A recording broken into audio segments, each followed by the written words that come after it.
everybody, and welcome to another Brilliant Businesses of Brighton podcast. Today I'm very, very pleased to have Terry Bauer from Inside Stories on. Now, I'm a bit of a groupie for Inside Stories. Terry knows this, and I can't wait to tell the story of the storytellers. So, really excited. Terry, tell us your story. Oh, morning, Matt. Thanks for having me as well. First of all, I've got to say it was a pleasure working with you guys, and it was really unusual the fact that you used the narrative that we helped you recraft, all came out of you, by the way, as a basis for your office redecorating. Yeah. I'll put my teeth in. Sorry. We've never had that before, and it was very unusual. But I can get that because it's your personality coming out. So what you guys do is pretty special, really, because a lot of businesses, and I come across a lot of them on my travels, is you might start off with a bright spark of an idea, and then you furrow on, and after a certain amount of time, you might find you've lost your way slightly, or you might be starting from scratch and you just don't have any idea to figure out how your way is or where to go. And so what you guys do is pretty special because it helps people to really figure out the DNA of their business, doesn't it? Absolutely. And what you must remember is that everything comes out of you. You know how you want to talk about your business, but sometimes depending on the situation you're in or who the people you're with, who you're pitching to or talking to, it's different. And you know as soon as you start talking, if you're not quite sure about what you're saying, you know that you're trailing. And Gareth, my business partner, has this really good graphic about how we think we tell a story. We apologise, we tell an anecdote, and then we come back to it, and then we apologise again. And it's fantastic. It's very visual, but it's very visceral. It hits a nerve. And that's the way that most people tell a story. You think you start there and you finish there, but it's completely not like that. And it's exactly the same when somebody asks you to talk about your business. It's that mindset. I've got to use these words. Some people refer to themselves in the third person, myself and yourself. I mean, nobody talks like that in real life. Yeah. It's great, unless you're on The Apprentice. You know, it's crazy. So we try and get you to adopt the language that you use every day in the way that you talk about what you do. And the story sits there and everything else feeds from it. Yeah. Now we should mention Gareth. Gareth isn't with us today, but you're the yin and yang together, and you're a fearsome duo. So if what you both bring to that room on a day, and it is usually a day, isn't it, that you do like a day off site? Yeah, it's a whole day process. Somebody's whole team, and you really get to the under the skin of who a business is, what they stand for, and everything that goes with it. And some things that like my brain process takes, minutes to figure out. Gareth's gone, boom, got it. And it's like, I feel understood for the first time ever. He's as sharp as a box of tacks. We work quite well because we're sort of the two halves of the same person, as it were, of a whole person, a better person. We like to think at the end of the day. As I say, Gareth's very sharp. Most of the day, obviously, it's structured, but it feels like we're riffing and we're just having conversations. You know how it works. You've been through the process yourself, you guys. But we're sort of riffing, we're having a chat, and I keep the conversation going. And I see things from a different angle. I'm very visual, and I like to break things down to the 8th degree. Maybe it's because I'm incredibly thick, but I'm always the person in the room that puts his hand up at the end and go, can you just explain that again if I don't get it? Not just for the sake of it. We all know those sort of people. But if I don't get it, I don't get it. And which works quite well. Gareth will listen to the conversation and he'll just go, what about that? Go back to that, rewind to that. And his mind is just going. And it's brilliant. It's great to watch. He takes me to school every day. I sound like I don't do anything, but it is an important part. I sort of sit on the client side. So, for example, if you're a business owner and you work on your own, or maybe there's only one or two of you, sometimes it's a little bit, not intimidating, but you feel sometimes pressured to come up with all the answers. Not that's the way that we set out to work. But we ask the questions, and the more the day goes on, the more you relax and get into it. Yeah. And that works quite well. So I sit on the client side and I ask the difficult questions. I don't set him up, but I try and dig a little bit deeper, where sometimes they feel on the spot to answer the questions. But at the end of the day, everything comes out of them. Everything comes out of you, as you know. And it's a really interesting process. Some people say it's like therapy, and it gets quite emotional. Yeah. Because if you start a business, as you know, 9 times out of 10, it comes from quite an emotional place, or a setback, or it doesn't have to be world changing, but to you it is. And that's the thing that we try and get out. It's not once upon a time we did this and we did that, and we fought a shark at sea and we did this and blah blah blah, and there was lions and whatever. It can be something simple as, do you know what? I just wanted to change. I didn't want to go to do the 9 to 5. This is my story. I can remember when, I mean, you might remember this, after we'd finished our day with you, I left the room with all the other guys, and I came back into the room and I was sort of pretty choked up, actually. Like, we'd done all this work, and I sort of just wanted to really sincerely thank you both for making us realise and remember who we are and what we stood for. And it was such an amazing feeling, and I was pretty emotional, actually. Oh, thank you. It's nice to hear. Well, that's the thing. I mean, you get out what you put in. It's a cliche, but it's true. Although we try and make you as comfortable as possible, at the end of the day, it is down to you to talk about your business, and we can reshape and recraft it. We do come up with ideas, but as we say, the most important thing, and this is what differentiates us from a lot of branding agencies, if you call us branding, I guess, is that we won't listen to you and feedback something we think you want to hear. 9 times out of 10, you'll come away from one of those meetings, you go, yeah, it's all right. Yeah, okay, it's sort of all right. But with us, we've never had a client come back and say it's not what we expected. Yeah. Because they've said it. And we just sort of tease them into that direction. One of the things I think is really powerful about how you guys go about it is it's not like very easy going, oh, we might get this at the end of the day, we might not. It's actually a really prescriptive process. So absolutely, it's pure creativity, but within this framework that ensures success at the end. Absolutely. I mean, we have quite a strict 6-stage process. Gareth keeps me on track because I tend to wander, which is good. That's. I guess I'm the sort of dreamy optimist of the partnership, and although you would think Gareth is more the linguist, he is, but he's very much the devil's advocate. I come up with all these wild and wacky ideas, and you'll say, yeah, but what about that one? I go, oh, yeah, okay. Well, but occasionally we hit on one and we go, that's okay. But yeah, going back to the process, it's a 6-stage process. We go through things like the why, the how, and the what of the business, how you want your audience to feel, think, know, ultimately what you want them to do. We look at the manifesto, which is the actual heart and soul of the business. It's the old heart wrencher. And it doesn't have to be, just something that's meaningful, memorable, and moving, which is something we like to say. We go through elevator pitches, so how you create your purpose statement when somebody comes up to you at a networking event or an investor or something, where you bump into somebody and they go, so what do you do? What do you tell them? Yeah. Do you tell them everything and hope that something sticks? Or do you tell them 1 or 2 things that they remember so they can tell others? And then we go through the archetypes, so it's very classical. The archetypes of you and your business and how you all fit in and where you see yourself in the market and within your own business. Because if you don't know who you are as a business, you don't know the type of clients you're going to go for. And it's very, that's a very important part. And then we look at the end, we look at the classical way of telling stories, which is the hero's journey, which is the hero's obviously journey from start to finish and people they meet along the way. But we structure it in a way that it pertains to your business. So everything is about your business journey. So at the end of your journey, you're not the same person as when you started out. That's in a good way. Sometimes it can be in a bad way, but it turns back to a good way because you've used that, you recognised it, and you've moved on from there. Yeah. Then we take it away and we collate everything and we write it all up. It takes about a week, I say door to door.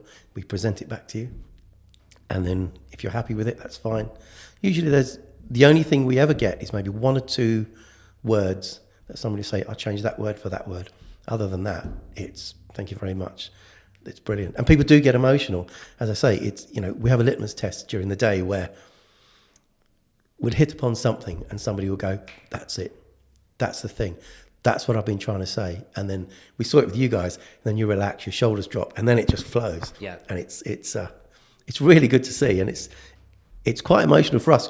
It sounds really sort of mamby-pamby, but after we've worked with the client the next day, it's almost like we have to sit in a dark room. It's not like we're breaking rocks for a living, but it is quite a tiring day. Yeah. And it gets very emotional, which is good. And that's why the work's so good. Yeah. And it's not us. We're just the shepherds. It's you guys that it all comes out of. It's just knowing how to tease that out. And it's really interesting to see what uses there are of those products that you create at the end, because you alluded to like an elevator pitch and a manifesto and just a better understanding of who you are as a business and so how that might serve your clients and stakeholders, etc. But going back to the elevator pitch, I mean, I think if for anybody who networks or anybody who speaks to clients and tries to sell, that it's actually really quite an awkward moment when somebody says, "What do you do?" More so than anybody would actually realise. Yeah. You'd go the second anybody asks you that question, and if it would be really nice if you've got this elevator pitch to reel off, and the way you guys describe it is, and it sort of resonated with me. You shouldn't just verbatim read this thing. No. It doesn't work like that. It's like you extract parts of it to fit the conversation, so it sounds very fluid when you introduce yourself. Yeah. But you have this again, a backbone to lean on, that's sort of, that guides you. Absolutely. I mean, the elevator pitch is not. It's not your 30 seconds or 1 minute or 20 seconds or whatever time you have to literally talk at somebody and tell them as much as you can. It's an opportunity to ask for permission to be able to talk further later. So you're giving them just enough to whet their appetite, and they go, "Oh, that's interesting. Do you know what? I'd quite like to hear more. Let's go for a coffee. Let's have a chat. Let's have a Zoom, whatever." That's it. It's just an introduction. A lot of people do get carried away and quite confused with how much they have to say. We bumped into so many people. It's funny. It's interesting. We go to a lot of pitching events and networking events where you get like a round table or a speed dating type thing, and that's almost like not a hunting ground for us, but it's quite nice because we can hone our skills, but we can also see how others do it. And it's funny, if I go first or if Gareth goes first, the next person to go and they know what we do, they find out what we do for a living. They're always a little bit, well, I was going to say that. So don't apologize, just say what you're going to say. They get a little bit tense, but it's good fun though, and that's quite a nice. It's quite a nice observational sort of voyeuristic ground for us. Yeah, it's really interesting as well. Am I right in saying your client base is, whilst you work with lots of smaller businesses and growing businesses, you actually have a few sports clubs that kind of are interested within your work as well, because it's interested to tease out the core of what a club means to people as well. Absolutely, yeah. We're just about to do some work in collaboration with a good friend of ours who's a brilliant brander, with a certain rugby federation. Can't name them yet, but that's something that's happening in the next couple of weeks. That'll be great. That will stem others, and that will get introduction. We've already had some introductions into some other parts of rugby and teams, etc. as a result of it. It's amazing what one will do. But it's interesting because sport is such a great metaphor for business and life. I've played in sports teams all my life, and I bump into people now that I played football against 20 years ago or with 20 years ago. And it's like when you meet family and you haven't seen that, you just snap into the same old routine. It's like you've never been away. It's such a great metaphor for teamwork and business and all the cliches you want to say, but they're all true, absolutely true. So that'll be an interesting one, and that's going to be heartfelt. I've got a feeling that's going to be an emotional one. Yeah. And is there what's next on the horizon for Inside Stories? What have you got bubbling away that you're quite excited about? Well, we're looking at doing some more retreats. We'd like to do one abroad next year, in conjunction, again, with the collaboration. We've also got the collaboration with you guys, which we're very excited about. Yeah, likewise. It's about our purpose, and then looking at what we call the grown-up side of the business, which is the numbers, which is the absolute bare bones of any business. There's no marketing, there's no smoke and mirrors, there's no cooking the books. There's you can see from your point of view and your experience what's worked well, what hasn't, what they've spent, what they haven't, how they've spent it. And you can't get more of a DNA approach of the business than that.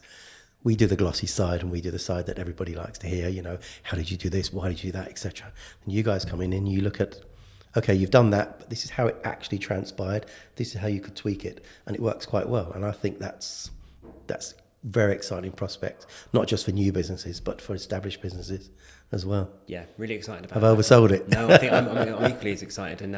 And particularly as you described, like once you've got the DNA, you need to know how to execute it. And so you've got the ideas, you've completely connected with who you are.